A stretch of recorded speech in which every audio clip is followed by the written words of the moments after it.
Have you ever wondered what happens when the past comes back?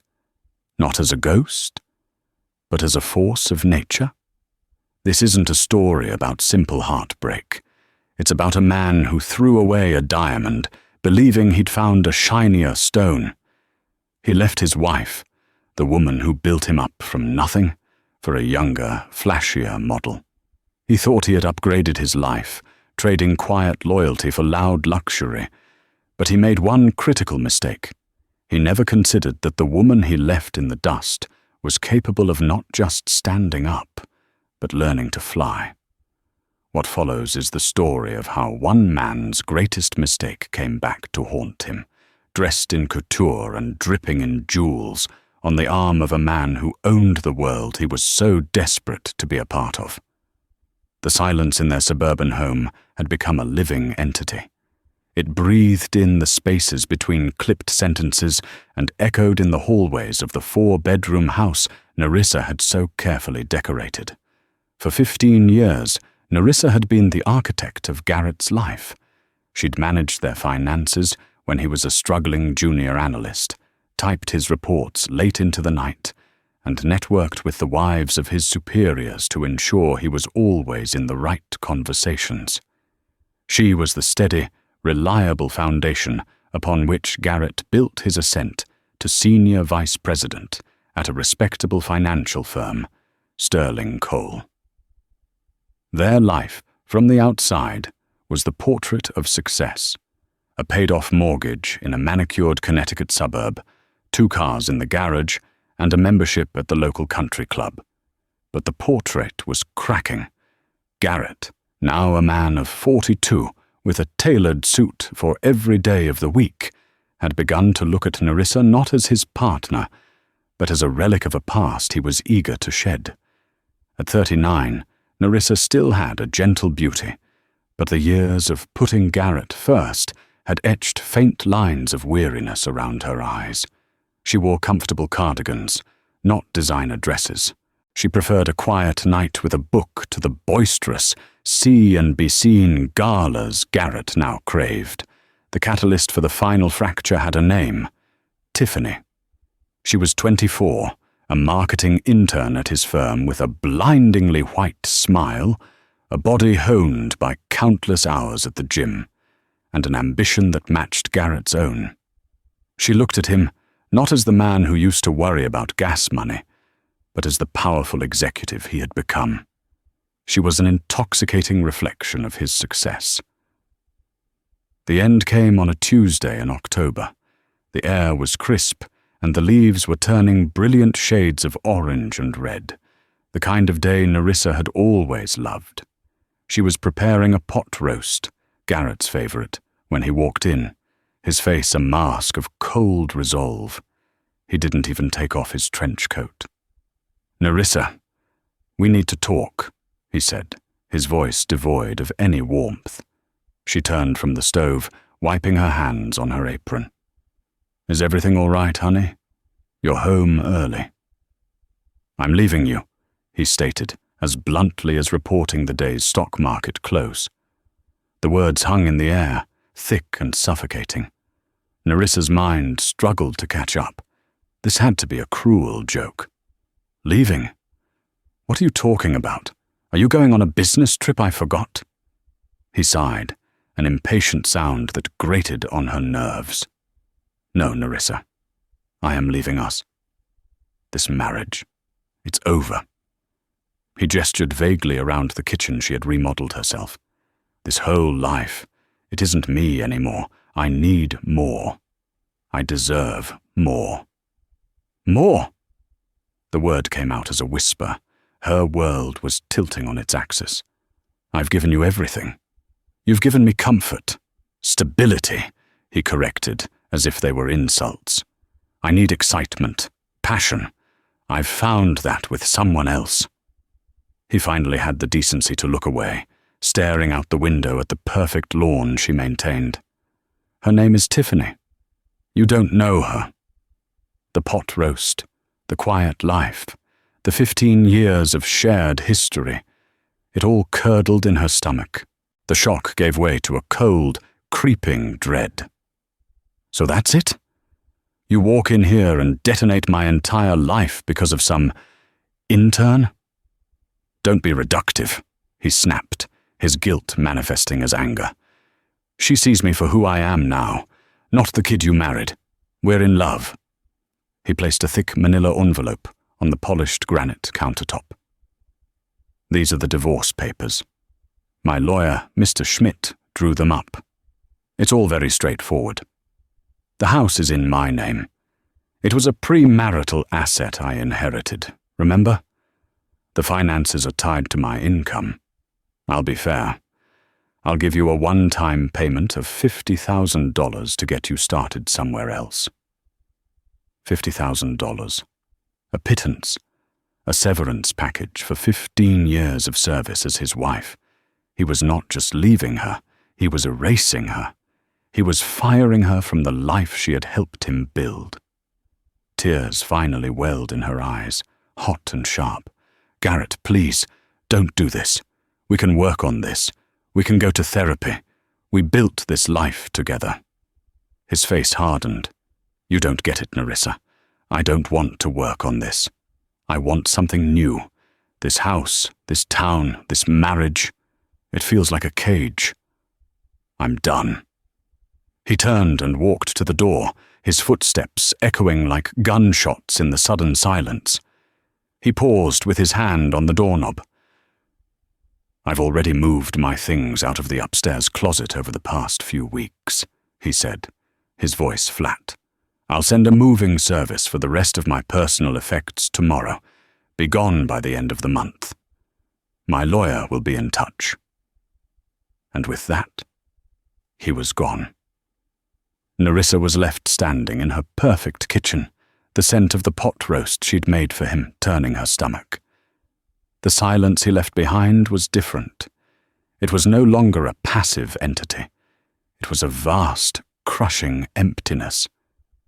He hadn't just left her for a younger woman, he had repossessed her life, leaving her with nothing but the ghost of a future that would never be. The 30 days Garrett had allotted Nerissa to vacate her life felt like both an eternity and an instant. Every object she packed was a memory. Every corner of the house a monument to a shared past that now felt like a lie. The moving service Garrett sent was efficient and impersonal. Men who professionally dismantled a home without a second glance. They took his tailored suits, his golf clubs, his collection of expensive watches, and the leather armchair where he used to sit. When they were done, the house felt hollowed out, a skeleton of what it once was.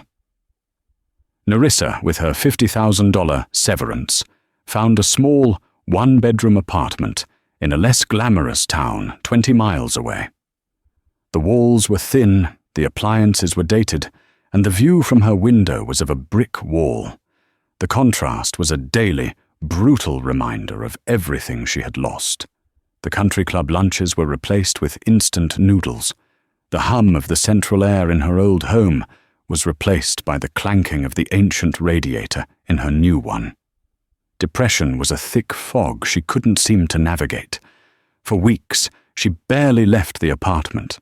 Her phone, once buzzing with messages from the wives of Garrett's colleagues, was silent. She had been their friend by proxy, and with Garrett gone, she was a social pariah. The few who did call offered pitying condolences that felt more like salt in the wound. The $50,000, after the deposit, first month's rent, and basic furniture, was dwindling at an alarming rate. Panic began to cut through the fog of her grief. She was 39 years old, with a 15-year gap in her resume. She had a degree in art history, something she hadn't used since her early 20s. The world had moved on. The job market was a terrifying, alien landscape. She took the first job she could get, a cashier at a high-end grocery store, the Urban Pantry. It was a humbling, soul-crushing experience. Women she used to exchange pleasantries with at charity events now pushed their carts through her checkout lane, their eyes either flickering with recognition and pity, or worse, sliding right past her, as if she were invisible. One afternoon, a woman named Beverly, one of the most prominent members of her old social circle, came through her line. Her cart was overflowing with organic produce, imported cheeses, and artisanal bread. She didn't recognize Nerissa until it was time to pay. "Nerissa, is that you?" Beverly asked, her voice a little too loud, her perfectly manicured hand flying to her mouth in performative shock. Nerissa forced a tight smile. "Hello, Beverly. That'll be $287.42. "My goodness," Beverly whispered, leaning in conspiratorially. "I heard about you and Garrett. So awful. But, well, to see you here, my word. Are you okay?" The question wasn't born of concern, but of morbid curiosity. Nerissa was the latest gossip, a cautionary tale to be whispered about over cocktails. "I'm fine, Beverly. Thank you," Nerissa said, her voice trembling slightly as she bagged the woman's groceries. She could feel the stares of the other customers. The shame was a physical heat on her cheeks. That night, she sat in her small apartment and cried until she had no tears left. She was at the absolute bottom. Garrett, she knew from a quick, painful glance at social media, was thriving. Photos showed him and Tiffany on a yacht in the Caribbean, clinking champagne glasses. Tiffany wore a bikini that cost more than Nerissa's monthly rent. The caption read, "Living the life I was always meant for with my soulmate." It was in that moment of complete despair that something shifted. A spark of anger, fierce and bright, ignited within her. She was done mourning the life Garrett had stolen. She was done being a victim. He had erased her from his life, and in doing so, he had handed her a blank slate. It was terrifying, but it was also a choice. She could either lie down and be buried by the ashes of her old life, or she could try to build something new from them. Rummaging through one of the last unpacked boxes, she found her old art restoration tools, a set of delicate brushes, solvents, and precision knives from her college days. She remembered the passion she once had for it, the quiet joy of bringing a piece of history back to life.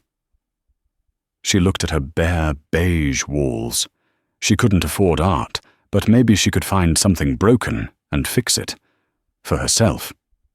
The next weekend, she went to a local flea market and spent $10 on a small, grimy oil painting of a seascape. It was dark, cracked, and forgotten. Back in her apartment, she laid it on her small kitchen table, and for the first time in months, she felt a flicker of purpose. As she carefully, painstakingly began to clean away decades of dirt, she wasn't just restoring a painting. She was beginning the slow, arduous process of restoring herself. The small seascape painting became Nerissa's sanctuary. In the evenings, after long, draining shifts at the urban pantry, she would lose herself in the meticulous work. The world, with its pitying glances and the ghost of Garrett's betrayal, would fade away, replaced by the smell of linseed oil and the delicate scrape of her tools. As she cleaned away the layers of grime, vibrant colors began to emerge. A brilliant blue sky, the white foam of a crashing wave, a sliver of a ship on the horizon. Beneath the dirt, the painting had life. It had a story. She finished it after a month of dedicated work. The transformation was stunning. A forgotten $10 piece of junk was now a luminous, captivating work of art. More importantly, Nerissa had rediscovered a part of herself she thought was long dead. Emboldened, she started a small blog, a simple online portfolio she named Second Canvas Restorations. She posted before and after pictures of the seascape, detailing the process with the academic passion she hadn't felt in years. She continued to frequent flea markets and thrift stores, finding neglected pieces to restore. A faded portrait, a water-damaged still life. Her small apartment began to fill with color and history. She posted each project to her blog. She didn't get much traffic, just a few comments here and there from other art enthusiasts. It didn't matter. The work itself was the reward. About 6 months into her new life, an email appeared in her inbox. The subject line simply read, "Inquiry from the Beaumont Collection." Nerissa's heart skipped a beat. She knew the name.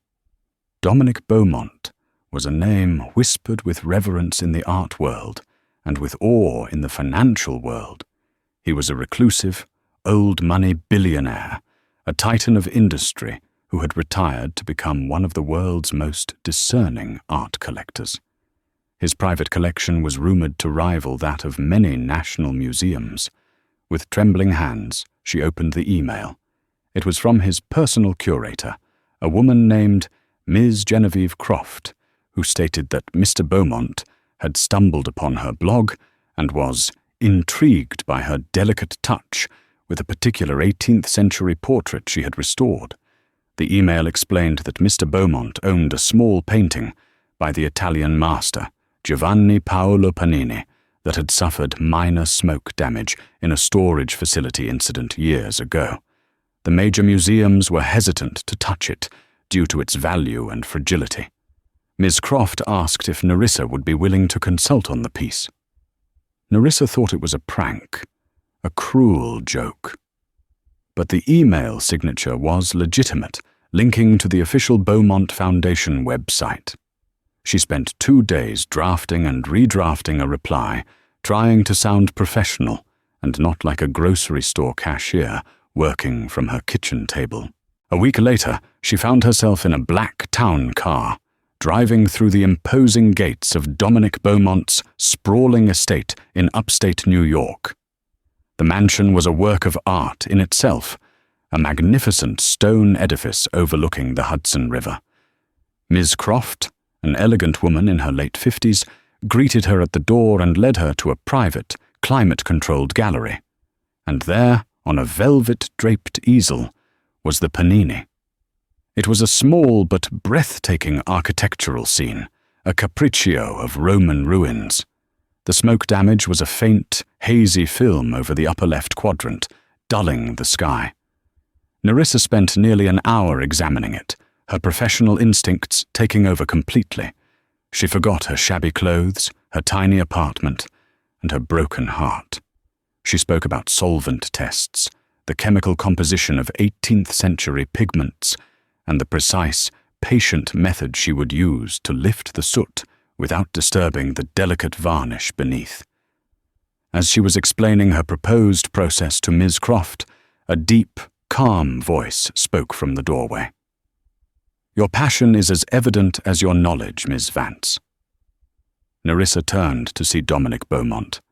He was not the imposing, ruthless tycoon she had imagined. He was a man in his late 60s, with kind, intelligent eyes, a full head of silver hair, and a presence that was commanding yet gentle. He was dressed not in a suit, but in a comfortable cashmere sweater and slacks. "Mr. Beaumont," Nerissa stammered, her cheeks flushing. "Please call me Dominic," he said with a warm smile. "I have been listening. You speak of this painting not as an object of value, but as a living thing that needs healing. That is a rare quality." Over the next few hours, Dominic gave her a personal tour of his collection. He didn't just show her the paintings. He told her their stories, the history of their creation, and the journey they took to his walls. He listened, truly listened, to her insights. For the first time in what felt like a lifetime, Nerissa felt seen. She wasn't Garrett's quiet wife or the pitted cashier. She was an expert, a peer. Dominic offered her the job on the spot. He offered to not only pay her a consulting fee that was more than she made in a year at the grocery store, but to also provide her with a small studio space on his estate to do the work. "A piece like this deserves the right environment," he explained, and the artist deserves the same." Nerissa accepted, her voice thick with emotion. As she was leaving, Dominic walked her to the car. "Miss Vance," he said, his expression serious but kind. "Genevieve told me a little about your blog. It seems to me you are in the business of restoring things that others have deemed lost causes. I find that an admirable and deeply resonant profession." Nerissa drove away from the Beaumont estate, feeling a profound sense of hope. It was more than just a job. It was a lifeline. Dominic Beaumont hadn't just offered her a painting to fix. He had offered her a chance to rebuild her life within a world that appreciated the very things her ex-husband had discarded: patience, intellect, and a love for things with history and depth. The studio Dominic Beaumont provided for Nerissa was a converted conservatory on the east wing of his estate. It was bathed in natural light, with soaring glass ceilings and a view of a meticulously kept English garden. He had it equipped with the finest restoration tools imaginable, tools she had only ever dreamed of using. It was a world away from her cramped apartment kitchen. Nerissa quit her job at the urban pantry the very next day, a triumphant act of liberation. She immersed herself in the restoration of the panini. The work was slow, requiring immense concentration and a surgeon's steady hand. Days turned into weeks. Dominic would often visit the studio in the late afternoons, bringing her tea and sitting quietly, just watching her work. Their conversation started with the painting, but soon drifted to other topics: art, history, music, their pasts. Nerissa found herself opening up to him in a way she never had with Garrett. She told him about her passion for art history in college, a passion she had sublimated to support her husband's ambitions. Dominic listened with genuine empathy. He, in turn, shared stories of his own life. He spoke of his late wife, who had passed away from cancer a decade earlier, and their shared love for collecting art. He spoke of building his business from the ground up and the loneliness that often accompanied great success. In Dominic, Nerissa found not a savior, but a kindred spirit. He was a man who understood the value of things that last, of beauty that wasn't just skin deep. Their bond was forged not on passion and fleeting excitement, but on a foundation of mutual respect and shared sensibilities. As the panini was slowly brought back to its original glory, so too was Nerissa. The weariness around her eyes was replaced with a confident sparkle. She started dressing with more care, not to impress anyone, but because she was starting to feel worthy of it. Her work on the panini was a masterpiece of restoration, and when it was finished, it was unveiled at a small, private gathering of museum curators and art historians. They lauded her work, praising her technique and her reverence for the artist's original intent. In a single evening, Nerissa Vance went from a complete unknown to a rising star in the exclusive world of art conservation. Dominic was immensely proud. He began entrusting her with other pieces from his collection and recommended her to his friends and colleagues. Second Canvas Restorations was no longer a humble blog. It became a highly sought-after, exclusive service. Nerissa moved out of her dreary apartment and into a beautiful cottage on the Beaumont estate, initially as a resident conservator. Their professional relationship slowly, naturally, blossomed into a personal one. It was a gentle, mature courtship. They attended operas, visited museums after hours, and spent long evenings talking by the fire in his library. About a year after they first met, Dominic asked Nerissa to marry him. It wasn't a grand, dramatic proposal, but a quiet, heartfelt conversation.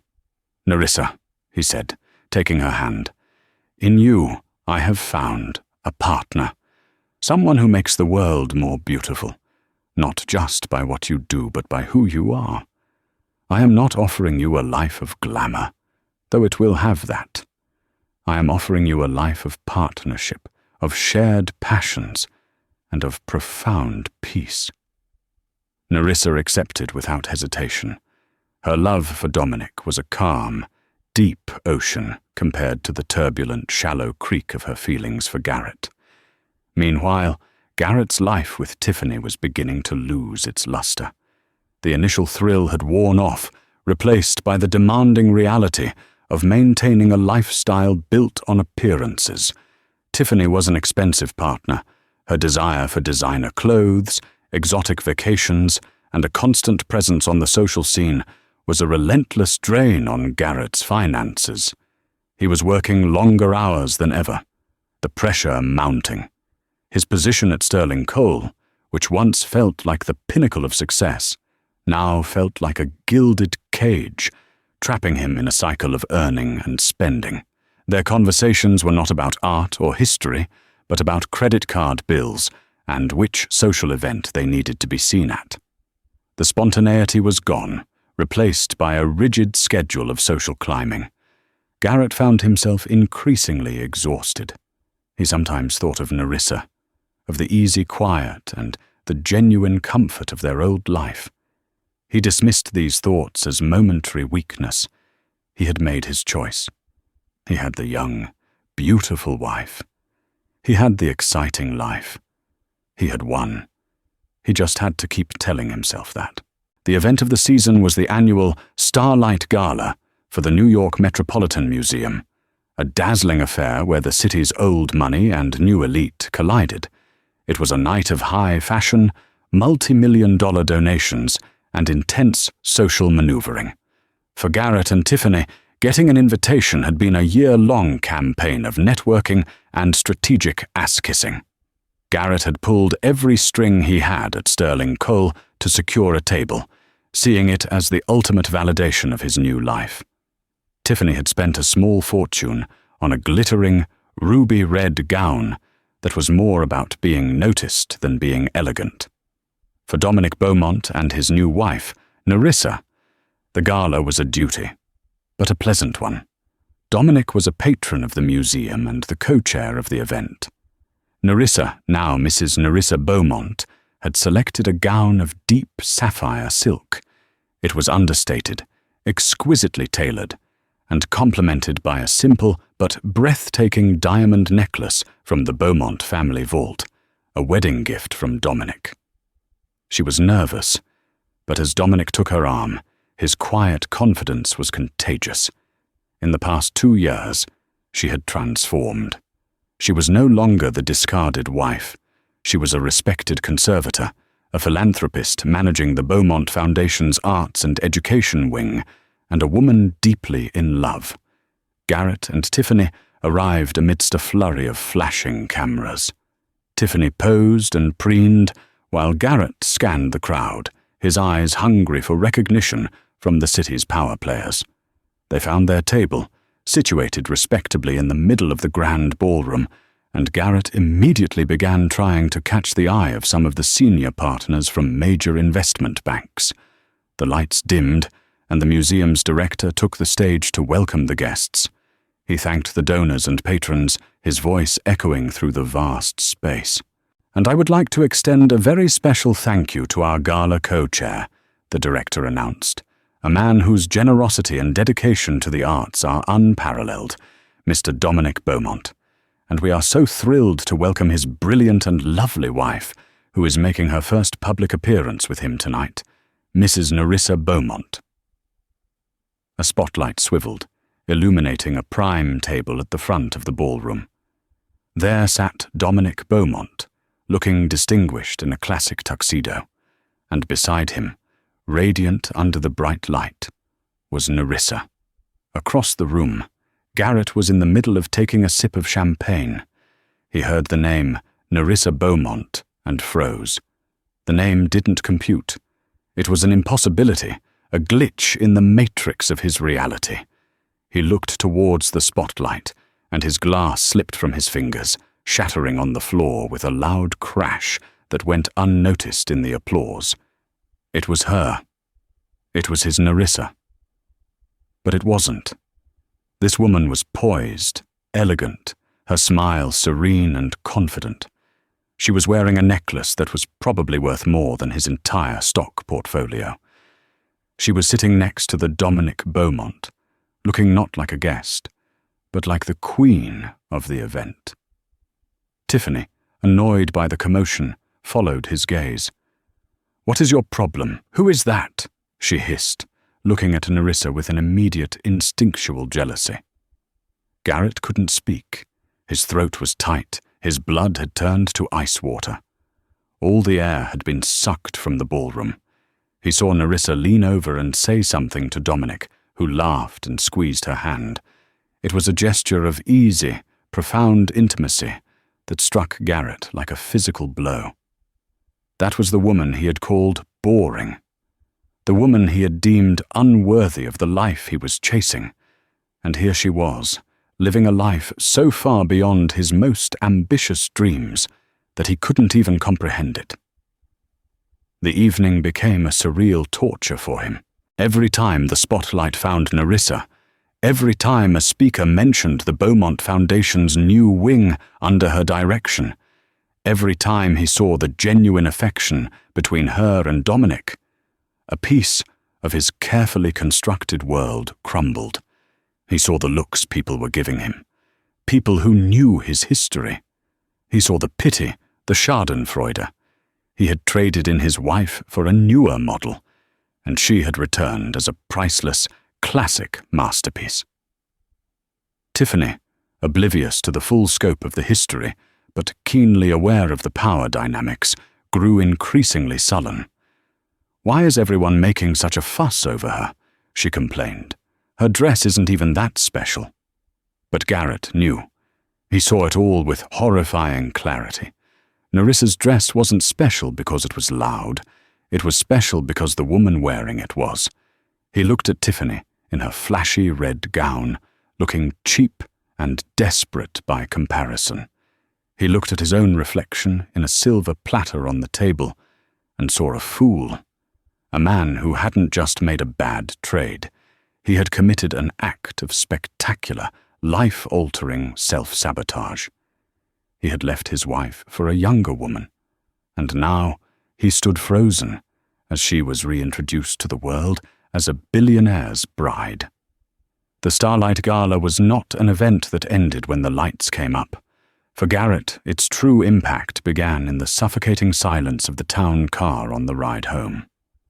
The city lights blurred past the tinted windows, a glittering spectacle that mocked the darkness that had enveloped him. Tiffany sat rigid on the opposite side of the plush leather seat, her ruby-red gown a furious splash of color in the gloom. The air was thick with unspoken accusations. She had spent the entire latter half of the evening watching him, her sharp eyes missing nothing. His trembling hand, his vacant stare, the way he flinched every time the name Beaumont was spoken from the stage. The moment the door to their apartment clicked shut, her fury erupted. "What was that, Garrett?" she demanded, kicking off her heels. "You completely humiliated me tonight, dropping your glass like some clumsy intern, staring off into space. Everyone saw. They were whispering. What is your problem with that woman?" Garrett loosened his bow tie, feeling as though it were a noose. "It's nothing. She's just my ex-wife." Tiffany let out a short, incredulous laugh. "Your ex-wife?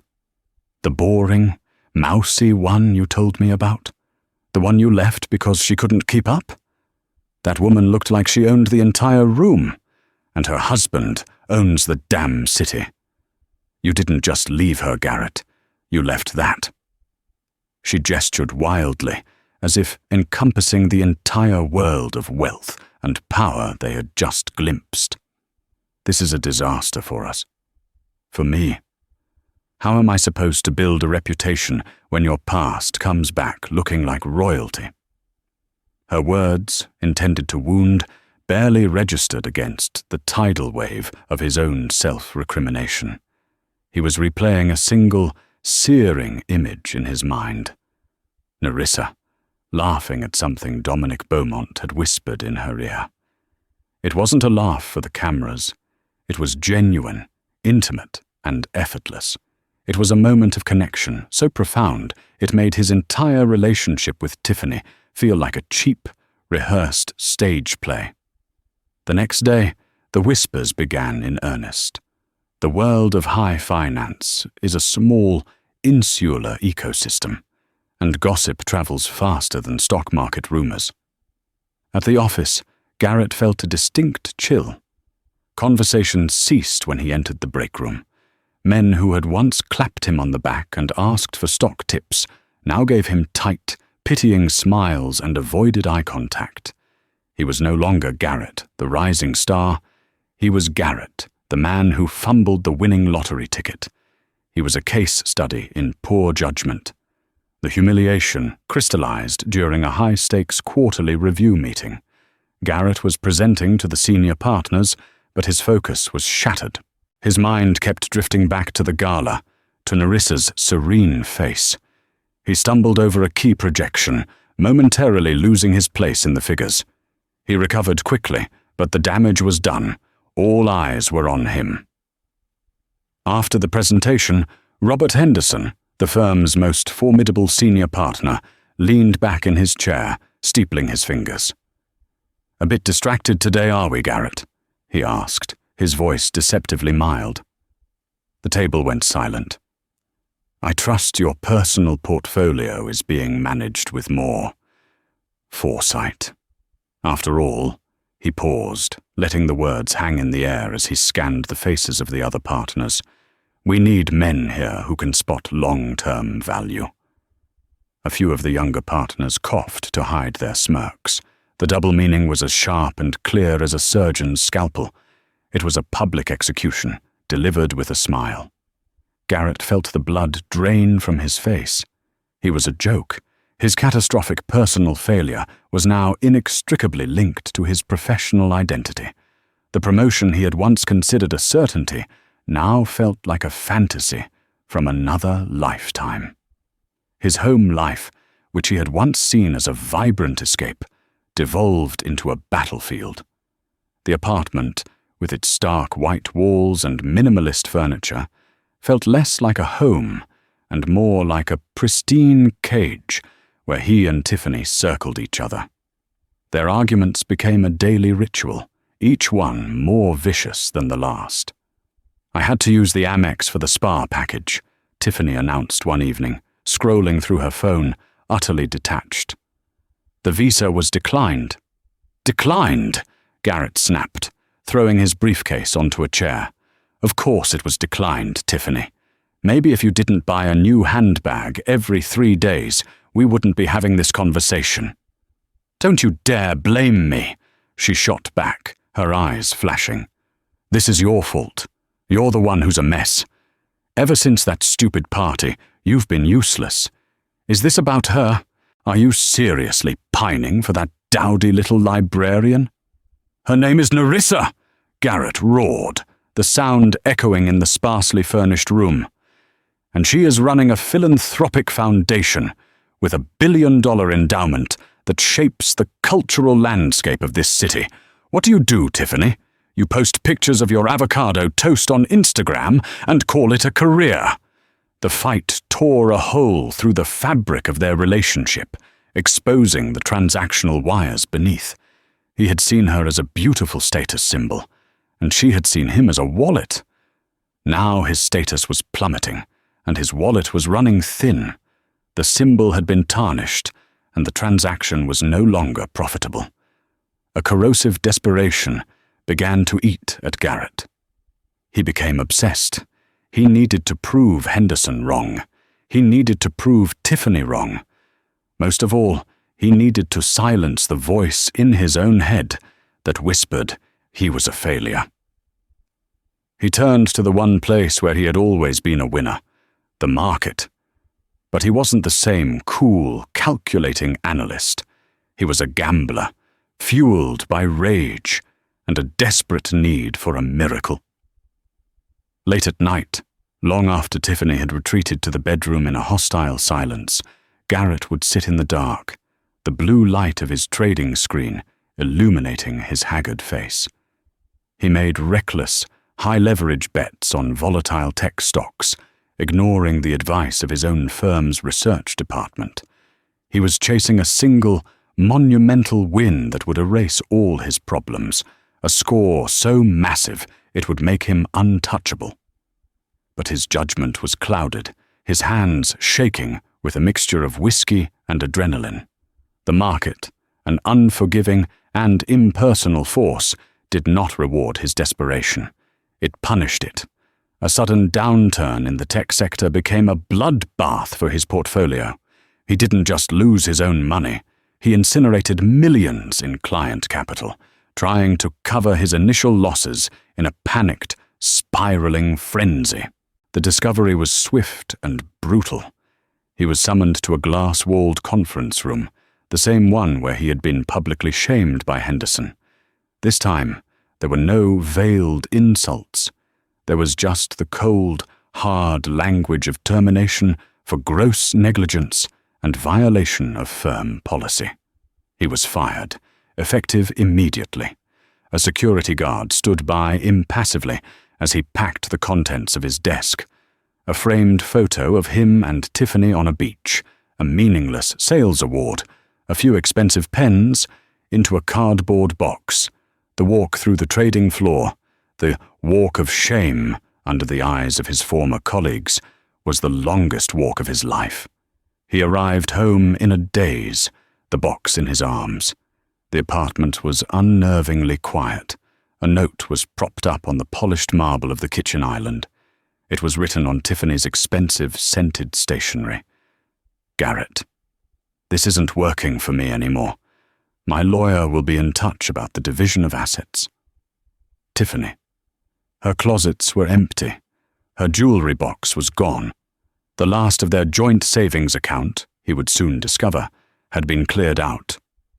Garrett stood alone in the center of the vast, white living room, the cardboard box slipping from his numb fingers and thudding onto the floor.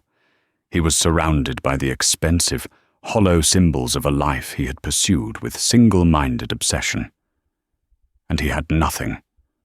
No job, no money, no woman, no future. He was a ghost in a life that was no longer his. Broken, humiliated, and utterly alone, a single, desperate thought surfaced through the fog of his despair. There was only one person in the world who had ever seen him at his worst and still offered him comfort. He didn't know what he would say or what he could possibly ask for. He just knew, with the primal certainty of a drowning man, that he had to try. He fumbled for his phone, his hands shaking uncontrollably, and found the number for the Beaumont Foundation. He had to hear her voice. The call came on a bright Wednesday afternoon, the kind of day where the autumn sun slants low through the trees, casting long, peaceful shadows across the manicured lawns. Nerissa was in her office, a space that was as much a sanctuary as it was a workplace. Floor-to-ceiling windows framed a view of the Beaumont estate's magnificent gardens, a living tapestry of late-blooming roses and fiery maples. The air smelled of old books and freshly brewed jasmine tea. On her expansive oak desk, the architectural plans for the new conservation wing at the university were unrolled, a tangible map of her future, of a legacy she was building brick by brick. A quiet sense of purpose filled her, a feeling so deeply ingrained now that she barely noticed its constant, comforting presence. This was her life, calm, ordered, and meaningful. Her concentration was broken by the soft chime of the intercom. Her assistant, a bright and fiercely protective young woman named Paige, spoke, her voice laced with an uncharacteristic hesitation. "Mrs. Beaumont," Paige began, a note of caution in her tone. "I'm sorry to interrupt. There's a Mr. Garrett on the line for you. He says it's an urgent personal matter. I told him you were in a meeting, but he was very insistent. A bit agitated, to be honest." Nerissa's pen froze mid-stroke over a notation about UV-filtered glass. Garrett. The name didn't trigger the sharp pang of pain it once would have. Instead, it felt like an artifact from a distant archaeological dig, something that belonged to another time, another life, another woman. For a moment, she pictured the man she remembered, confident, sharp-edged, always moving forward, always looking for the next acquisition. The agitated, insistent man Paige described didn't fit that image. A flurry of emotions, muted by time, washed over her. The ghost of an old hurt, a flicker of genuine surprise, and then, settling over it all like a soft blanket of snow, a profound and unshakable calm. She was no longer that woman cowering in the ruins of her life. She was the architect of this new one. "It's quite all right, Paige," she said, her voice even and smooth, betraying none of the history the name held. "Thank you for letting me know. You can put him through." There was a soft click, and the silence of her office was filled by a sound she hadn't heard in nearly 3 years. The sound of his voice. "Nerissa?" It was him, but it was a version of him she didn't recognize. The polished, commanding baritone that had once charmed boardrooms and dismissed her feelings with equal ease was gone. In its place was a voice that was thin, reedy, and frayed at the edges with a desperation that was almost palpable through the phone line. It was the voice of a man standing on a ledge. "Hello, Garrett," she replied. She kept a tone polite, neutral, the way one might speak to a stranger asking for directions. She leaned back in her high-backed leather chair, her gaze drifting out the window to a sturdy, ancient oak tree on the lawn, a silent testament to endurance. The simple, emotionless greeting seemed to unnerve him. He had likely expected tears or anger or some dramatic outburst. The quiet civility left him with no emotional handhold. I know I shouldn't be calling. I know I have no right," he stammered, the words tumbling out in a disorganized, pathetic rush. "But I didn't know who else to turn to. Nerissa, I've lost everything, everything. Sterling coal fired me. The market wiped me out. And Tiffany, she's gone. She left me. The apartment is empty. I'm ruined." He paused, a ragged breath catching in his throat. He was waiting, she knew, for a gasp of shock, a word of sympathy.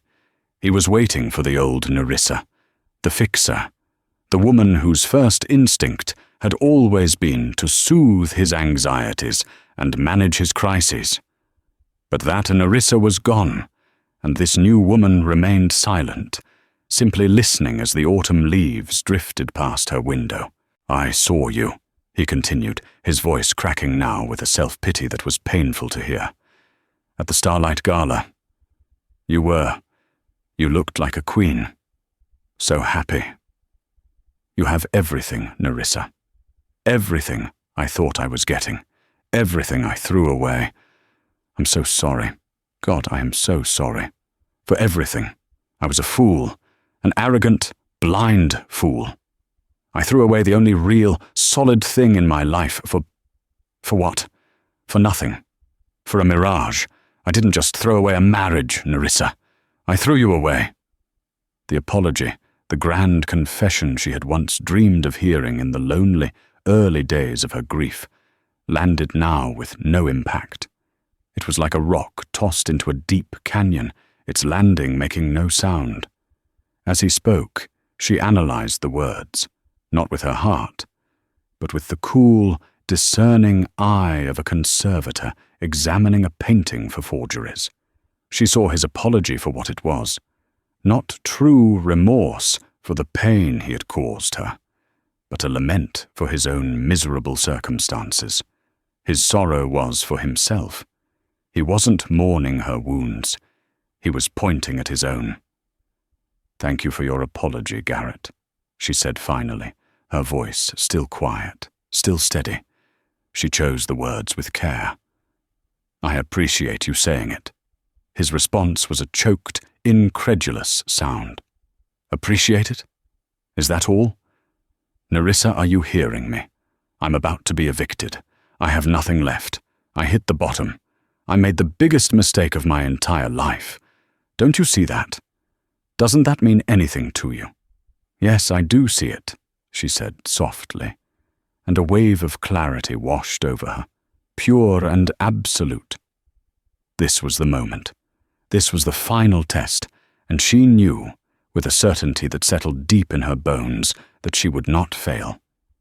You did make a mistake, a terrible one, but it was your mistake to make, Garrett, and it is your consequence to bear. It is not, and has never been, my mistake to fix. The finality in her tone hung in the air, a wall of glass he could not break. The life I have now, she continued, her voice gaining a quiet strength, a resonance that came from a place of earned wisdom. I want you to be very clear about this. I didn't get it because you left me. I built it. I built it myself, out of the rubble and the ashes you left behind. I found the work that gives me purpose. I found a partner, a wonderful, kind man who values me for my mind and my heart. Not for how I reflect on his status. The happiness you saw at the gala is real, Garrett, but it isn't a prize I won in some cosmic lottery of revenge. It is a structure I built on a new foundation of self-respect. My strength is my own. It was never contingent on you, and my help is not yours to claim. A long, heavy silence stretched over the line. Garrett had no rebuttal. He had come to her with the script of a fallen man, appealing to the tender heart of the woman he'd wronged, expecting a dramatic scene of forgiveness or fury. He was prepared for drama. He was not prepared for irrelevance. I wish you well, Garrett, Nerissa said, and she was surprised to find that she meant it. She held no hatred for him, no desire for his continued suffering. He was simply a man from a chapter of her life that was now closed. To wish him ill would be to keep that chapter open, to let him continue to occupy a space in her heart, even one filled with darkness. She wanted him gone entirely. I genuinely hope you find a way to rebuild your life. Goodbye. Before he could form another word, another plea, she gently placed the receiver back in its cradle. The soft click was the sound of a lock turning, of a final door swinging shut. She did not go back to her blueprints right away. She stood up and walked to the vast window, pressing her palm against the cool glass. She watched a single red leaf detach from a branch and spiral slowly, gracefully, to the ground. She did not feel a triumphant surge of vindication. She did not feel a bitter sting of satisfaction. She simply felt light. The last heavy chain that had invisibly linked her to her past, to the woman who was Garrett's wife, had just dissolved into dust. She was completely, unequivocally, free. A familiar black sedan turned into the long, winding driveway. Dominic was home. A soft, genuine smile touched Nerissa's lips. She watched the car approach, a symbol of her present, of her future, of a love that was a quiet, steady harbor. Her past was a story she had survived. Her present was a life she cherished. And her future was a beautiful, open canvas waiting for her next brush stroke. And that's where our story ends. Not with a fiery blaze of revenge, but with the quiet, powerful closing of a door. Nerissa's ultimate victory wasn't in watching Garrett fall. It was in realizing that she had already risen so high that his fate no longer mattered to her. It's a powerful reminder that the best response to betrayal isn't to destroy the person who hurt you, but to build a life so full and beautiful that they become a forgotten footnote in your own incredible story. What did you think of Nerissa's journey? Do you believe she did the right thing in the end? Let us know your thoughts in the comments below. We read every single one. If this story resonated with you, please give this video a thumbs up and share it with someone who might need to hear it. And of course, don't forget to subscribe and hit that notification bell so you never miss another story of struggle, resilience, and ultimate triumph. Thank you for listening.